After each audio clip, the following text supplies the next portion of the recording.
Hi everyone, this is Mary speaking at Just the iLogs. In this video, I have 5 full meals to show you.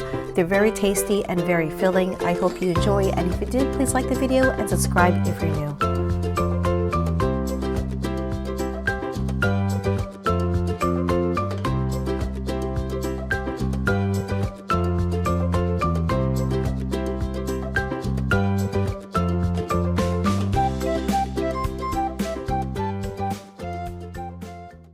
Hi everyone, welcome back to my channel. Today is going to be the Mexican meatball soup. This is my version because this is what I have in my refrigerator and in my pantry. So I'm going to start off with the broth. I have cilantro, jalapeno, garlic, onion, tomato, and some carrots. I also have Better Than Bouillon, and this is the chicken version. I don't have beef right now. And then for the meatballs, I have some ground beef. You can use both chicken, beef, or pork, or a mixture of it. You do need 12 ounces, and this is definitely more than 12 ounces. This is about maybe 14 to 16 ounces. Then I have oregano, cumin. It does require Mexican oregano, but I don't have any, so this is what I'm going to use. Salt, pepper, 1 egg. I have about, I want to say 3 mint leaves, but I have 4 because I have a little bit more meat in here. I also asked for some garlic cloves. It does ask for some ground chicharron, but I don't have enough of it. My kids ate it, so instead, most of it is going to be panko breadcrumbs. And then I did add salt, pepper, some mushroom seasonings, and onion, not powder, but the chopped onion in here just to give it a little bit more flavor. And then it did say for veggies, it wants potatoes. I don't have russet potatoes. I have golden yellow potatoes, so I have to be careful when to add that because that's gonna get all mushy because that is a lot softer than the russet. It did ask for squash, and I don't have squash, so I'm gonna use frozen corn, which is now defrosted. It did come a little bit bigger and I just cut it in half. Forgot to mention, we do need 2 tablespoons of short grain rice that is covered with boiling water for 20 minutes. I have long grain. This is my jasmine rice, and that's been soaking in hot water, and I just strained it. Now the recipe calls for all the, I guess, the basics of the soup. So that's tomato, that's my garlic. Add that in there. Oop, not that. Wants the onion. Let me see, I have, so just the aromatics with the tomatoes goes in there. Oops, don't want to break anything.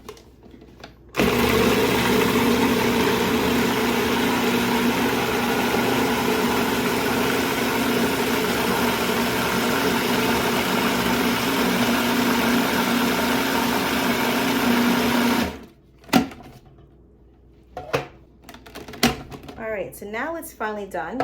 It is a lot smoother than before. So it looks nice and pink and very garlicky and oniony. I made a big oops here. You don't add these ingredients into the sofrito, you add it into the ground beef, which I will later tell you. And I did take a snapshot of the recipe, so I'm kind of following it in different pieces on my computer. So this was a big mistake, and you're not gonna do what I just did. Oh wow, it smells so good. I've never made sofrito before, but it smells just like it. All right, so in a big pot or a cast iron or Dutch oven, we're gonna cook this, and we're gonna add a little oil. We're gonna add all that like mixture, that sofrito mixture.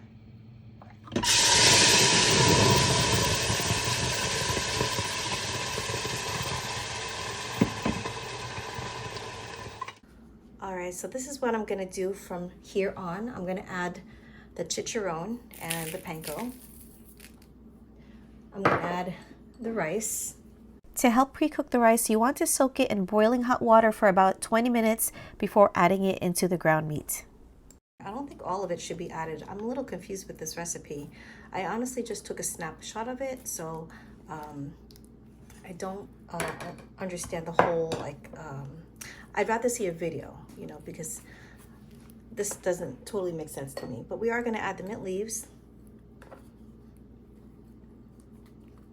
So there was 2 sets of mint leaves. We're going to add this garlic. It asked for like 2 garlic cloves, but I'm gonna do, I think 3 or 4. I just like a lot of garlic. We're gonna give that a mix. Let me say you learned from your mistakes, and this is the second mistake that I made. You don't add the sofrito into the mix. The sofrito becomes a soup base. And to be fair, I didn't have the instructions in front of me. I only had a snapshot of the ingredients in different pages. So I'm learning from this recipe, and you're not going to do the same thing like I did. It says you should make 18 meatballs. So I'm going to make them a little bit bigger. I actually have to go to work right after this. So I'm going to make them nice and meaty like that. This is very, very soft, softer than what I would like it to be. I might, you know what, I think I'm gonna add a little bit more breadcrumbs to this because it's too soft. All right, so I added my panko breadcrumbs. I'm just gonna mix all that up again. It still smells very, very good. It's seasoned well.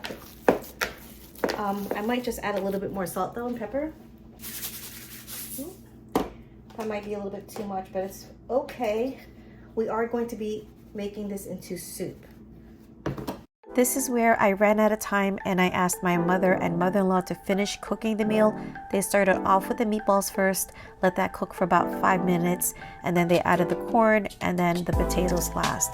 When I got home, there was still plenty of soup left. My kids were a little bit iffy on it because whenever they try something new, they're not sure if they like it or not, but I really loved it. The soup had a lot of flavor and you can really taste the cilantro and all the ingredients mixed together. But this is how it looks like right before I left to work, and then when I got home the next day, I had a big bowl of the Mexican meatball soup and it really tastes delicious.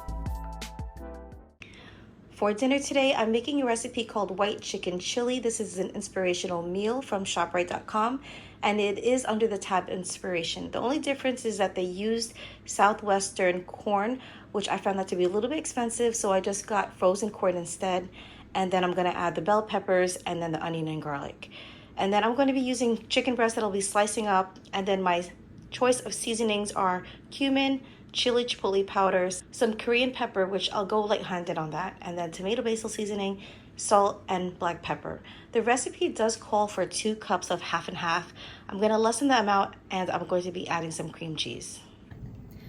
After thoroughly rinsing the meat, I'm just going to slice this thin, really easy.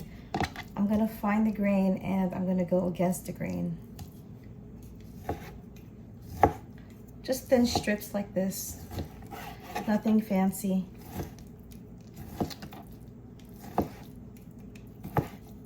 And then I'll just put it into my bowl.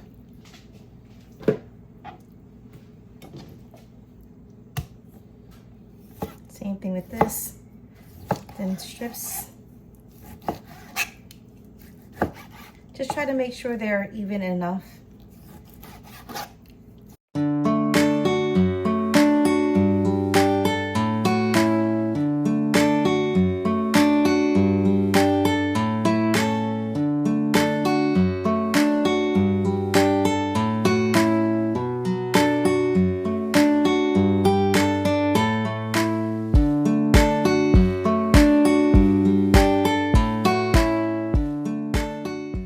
I'm gonna add also garlic powder and onion powder to the chicken.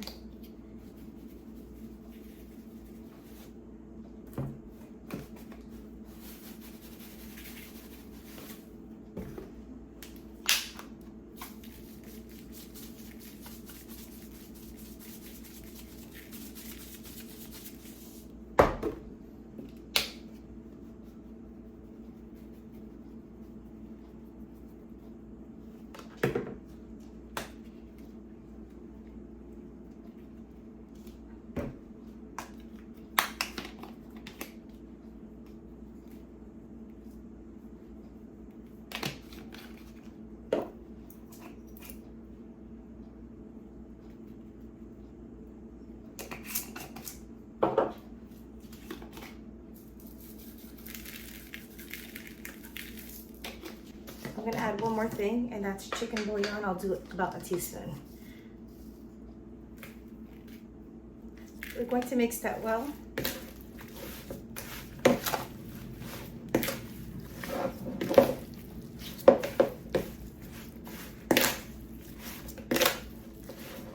All right, so I have my 2 onions chopped up. I also have the 2 bulbs of garlic chopped up, and now I'm gonna cut the bell peppers.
Here's all the bell peppers I chopped up. I'm not a very fancy chopper.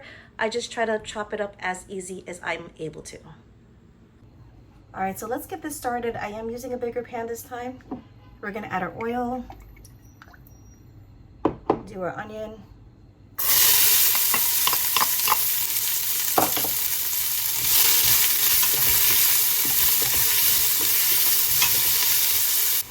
All right, so I really don't have a lot of time today to cook, so I'm just gonna put all the garlic in there right now. Now we can add all of our chicken all at once.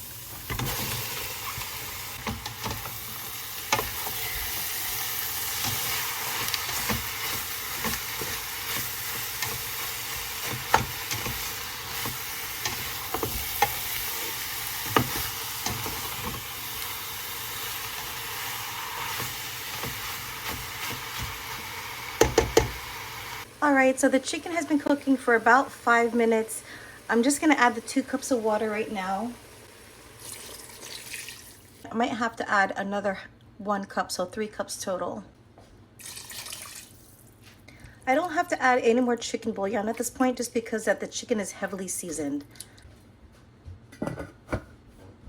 All right, so I just checked on the chicken, and instead of cooking 15 minutes, I cooked it for 10. It looks like it's pretty much done. I'm gonna add the corn and the bell peppers now. So let me add the corn first. The whole entire bag. We're gonna give that a mix.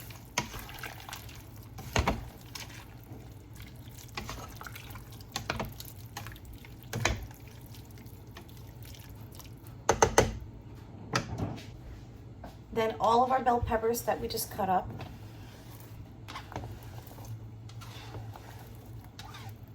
And just give that a quick mix, and then we're gonna let it come to a boil.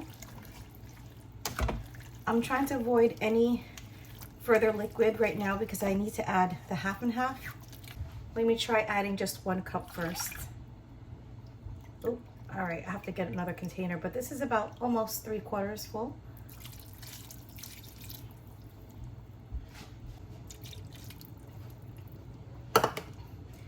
That's looking pretty good already.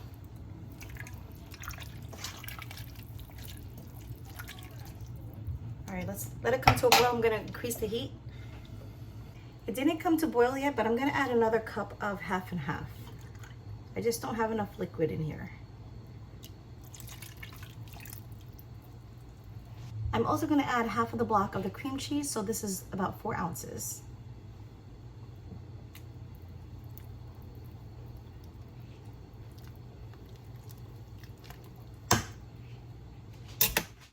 Let me give that a taste. Okay, it's tasting pretty good. I'm gonna add a little bit of pepper, a little bit more cumin, and a little bit more salt. Let me add another teaspoon of the chicken bouillon, maybe half a teaspoon, and maybe just a touch of cayenne pepper. I'm gonna give that a mix.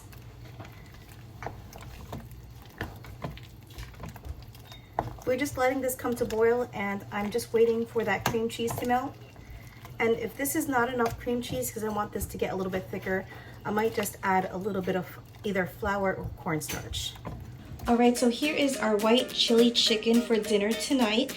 I did add a total of 3 tablespoons of cornstarch to thicken up the sauce. And then I added some cilantro to top off for garnish. So this tastes so good. This is the first time I've made this dish, and I think this is going to be a family favorite.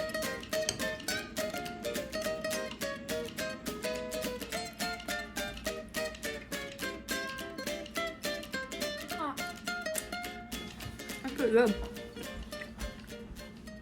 Here is the starter for dinner for the next day. I have this huge round roast that I was going to make pot roast, but I didn't have the potatoes and I didn't have the carrots. So instead of making beef pad thai, I had the noodles already, I had the sauce already, and I already have this huge piece of meat defrosted. So it is a lot of meat, but I already have it defrosted. I'm gonna slice it thin, The noodles are already soaking. They should be already done. I have this rice stick that I got from the Asian grocery store by the brand Asian Best. And this is the size large. This has been soaking for about 30 minutes. I did rinse it off, I think up to the third time, just with hot water. You can try to boil it, but I find that boiling it overcooks the noodle. So I did rinse this out about, this is the third batch of water. And now it's pliable where I can go ahead and fry it. And then I did buy this earlier at my Asian grocery store. This was from another grocery haul, but I wanted to try out this pad thai sauce that's ready to just put onto the pad thai. So I'm gonna slice up this beef. I'm gonna add just some simple ingredients and some baking powder and cornstarch to tenderize it. This is a huge piece of beef that I don't normally use for pad thai. I usually use like a chicken or shrimp, but this is what I have defrosted right now, and it's been sitting on my counter, so I really need to cook this.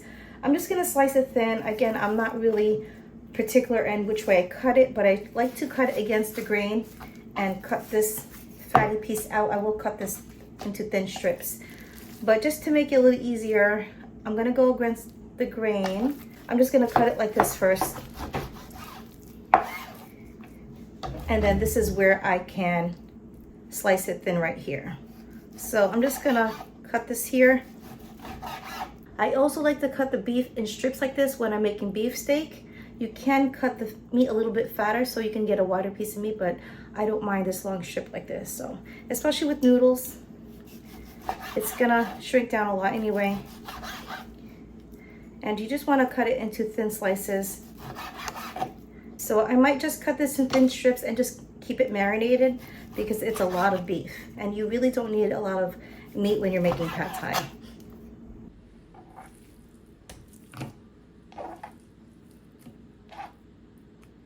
Let's marinate our meat first. We have cornstarch,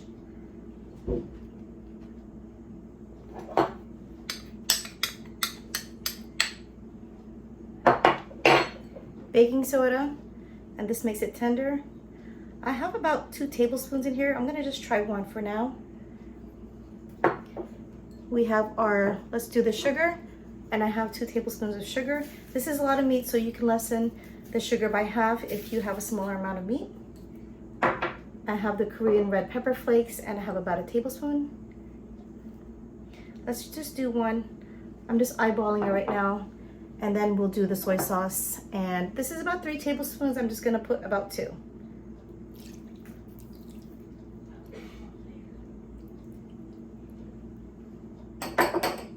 And let's give that a mix.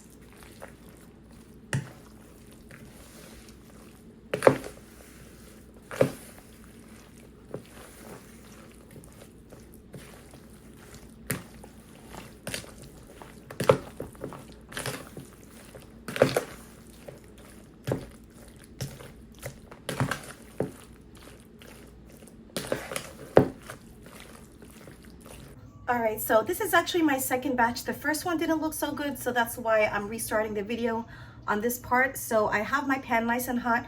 I just poured some oil all around, a little bit more. And then I'm gonna start cooking my scrambled egg first, because when I added it to the meat the last time, the scrambled egg came out really dark and I didn't like the color of the egg. So I'm gonna cook the eggs separately. I gotta turn back my heat.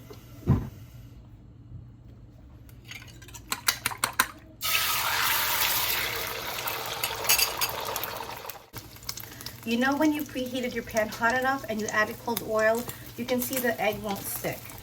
So this is what I wanted the first time. I'm gonna flip this.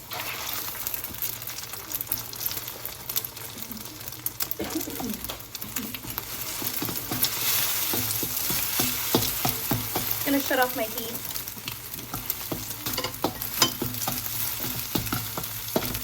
And now my egg is still nice and vibrant yellow. Gonna take this out.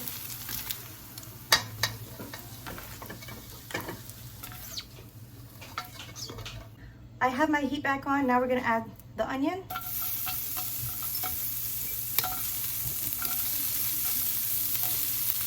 Some garlic. More oil. And the meat, I did add more ingredients, more baking powder, more cornstarch, more soy sauce, and some more sugar. You really need a little bit more sugar because pad thai is a little bit on the sweet side.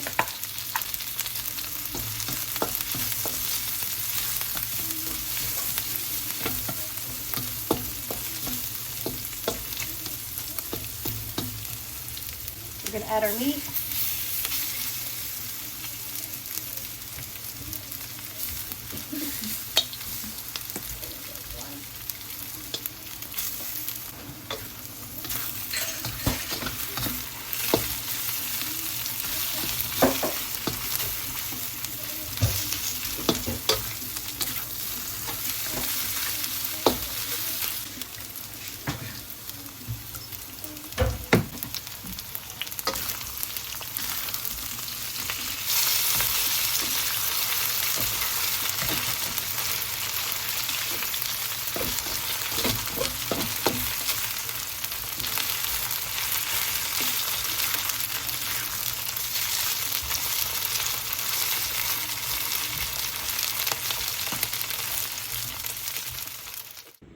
Here is our second batch of pad thai. The first one is totally consumed, but this one looks so much better. The yellow of the eggs came out more vibrant.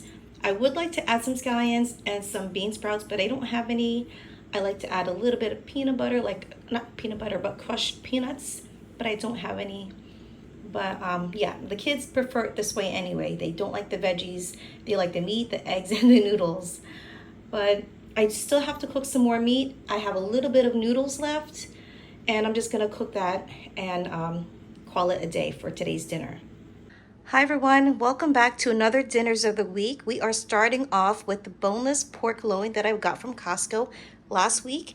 This is an 8.5-pound pork loin at $1.99 a pound. So $16 for this whole entire thing. And while I was at Costco last week, I also saw this fire roasted Primavera Mistura veggies, which has broccoli, squash, bell peppers, onions, tossed into avocado oil, Himalayan salt, black peppercorns, and spices, and then fire roasted. So when I had this on my table during my Costco haul, I didn't tell everybody how good it smelled. So I'm really excited to try that out. And then to marinate the boneless pork loin, I'm using this Korean barbecue from Bibigo. Bibigo is the same brand that we buy our dumplings. So I'm excited to use that. You can use it as a marinade or as a sauce.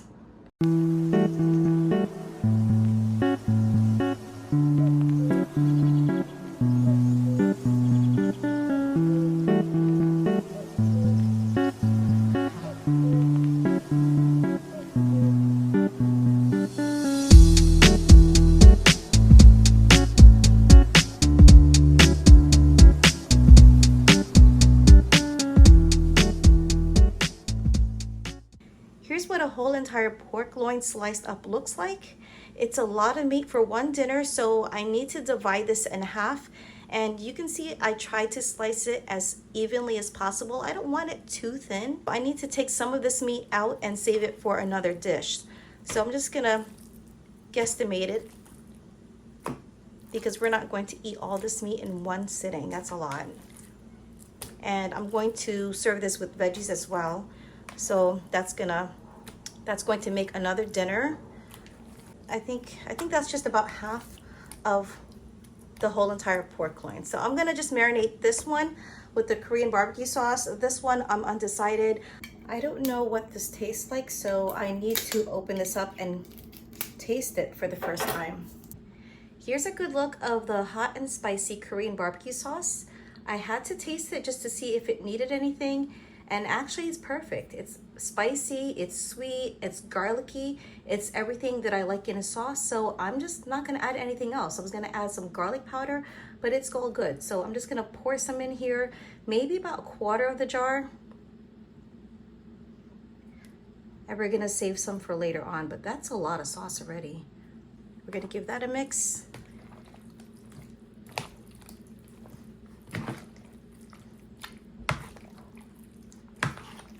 This should be enough meat for everybody if we have like maybe 3 to 4 slices each with rice and veggies. And I don't eat that much meat anyway, so that should be more than enough. All right, so it's been more than a half an hour and it's time to cook the pork. I have my cast iron and it's very hot, so I just shut it off for a few seconds.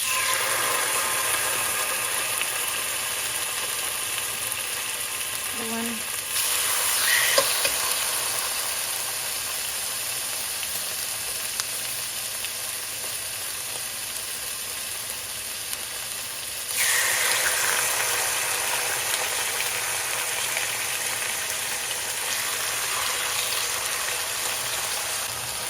I turn the heat back on. And I'm just going to let that cook for maybe a couple of minutes on each side. This one is a small piece, so I'll just turn it over now.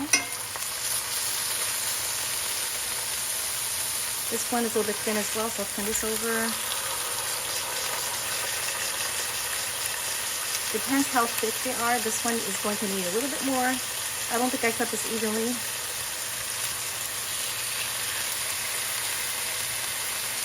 And that one has to cook a little bit longer too. Looks like I can turn this one over now. And this one over. I like the color on that one. I might have to cut this right here because it's curling. And sometimes pork does that, especially with pork chops.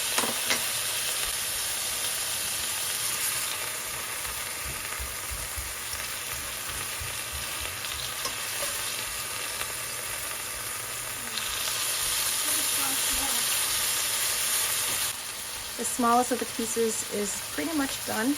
You want it this color. And so I'm going to set that aside.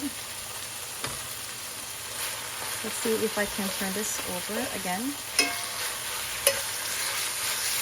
Get some of that sauce on the bottom. Same thing with this.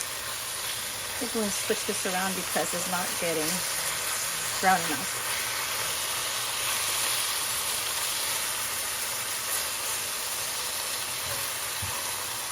The two on top looks like it's finished.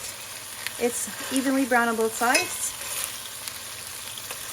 Just gonna give a little swirl on both sides as well before taking it out. And I can take that out of the pan now.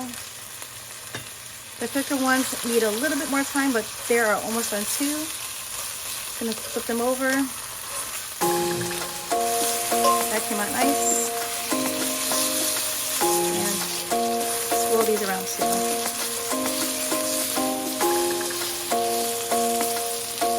So I'm going to let that cook for maybe another half a minute. They came out nice. And this one looks great. I'm just going to clean up all this other pieces of meat and juices so the next batch won't get burned.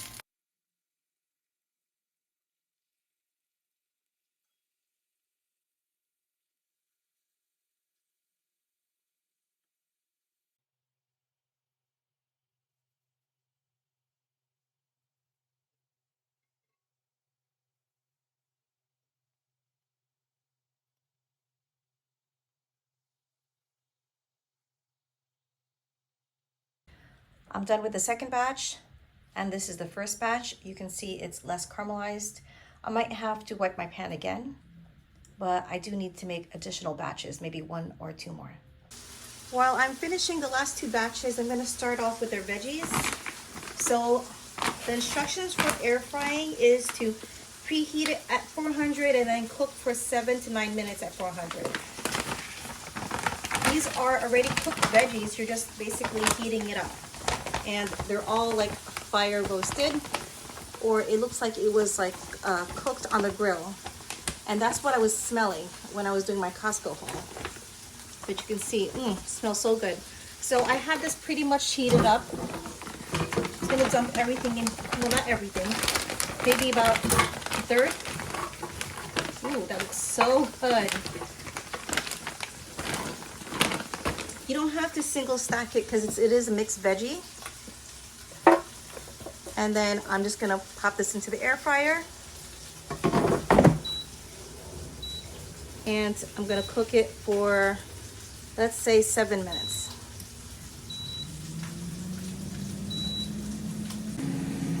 We're going to turn the food. So this is just about halfway of the cooking process. Looks like it shrunk a lot, but I'm not planning to cook a whole lot of veggies since most of my family doesn't eat veggies anyway. I'm gonna pop that back in. Finally, here's our dinner for today. I have the fire roasted Primavera Mistura veggies, and they smell wonderful. I also have the pork loin that's Korean barbecue flavored, and I slice them up thin. It's more like for a presentation. Some of them I did overcook, but I think this one I didn't because this is still soft. And I have a little bit of the dipping sauce in here. This is a little bit spicy. I don't recommend if you have little ones, they might not like this.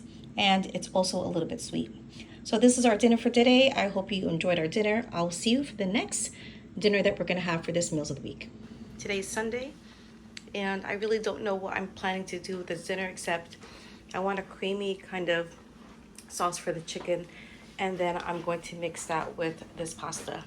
So I also have this carnation milk, or this evaporated milk that I need to use up. It just expired last month, but it's still going to be okay to use. I also have some diced tomatoes, so I'm thinking this is gonna marry well. Also, I have this Mushroom and Company umami seasoning, which I'm going to season the chicken, and then I have our usual seasoning for basically everything else. We're gonna season our chicken, some salt, pepper,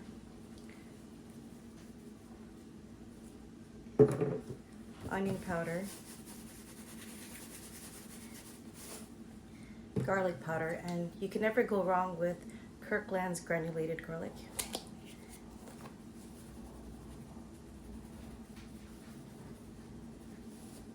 I'm gonna put some smoked paprika from Trader Joe's.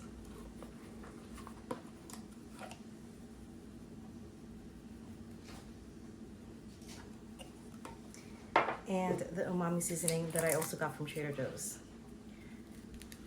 So I shouldn't need any more seasoning. I did season this really heavy. I also have 3 packages of chicken breast from Costco, so that's what I'm cooking for today's dinner. And then we're gonna mix this up.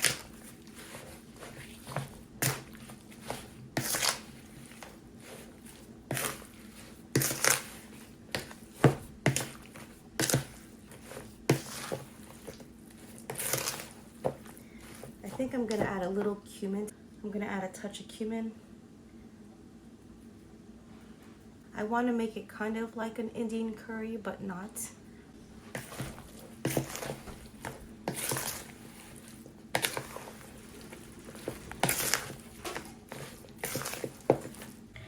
I just add the rigatoni to the hot water and added a little bit of salt. You can basically use any pasta you want, but I just feel like using this rigatoni, and it has some ridges to kind of like adhere to the sauce.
I was really trying to stretch out this dish, so I did add those 2 full packages of pasta. I added 3/4 first, mixed that well, and then I added the last quarter so I can serve my family 7. I also wanted to serve my coworkers that night some pasta, so with all those 2 packages of pasta, it was enough for everyone. That sums up our 5 very filling dinners for a week. I don't cook like this every day. This was not back to back, but I hope you enjoyed watching anyway. And if you did, please give the video a thumbs up. And if you're new, please subscribe. I will be making more dinners as I do some grocery hauls and then cook with whatever I have in my pantry, my fridge, and my freezer. I hope you enjoy. I'll see you guys next time. Bye.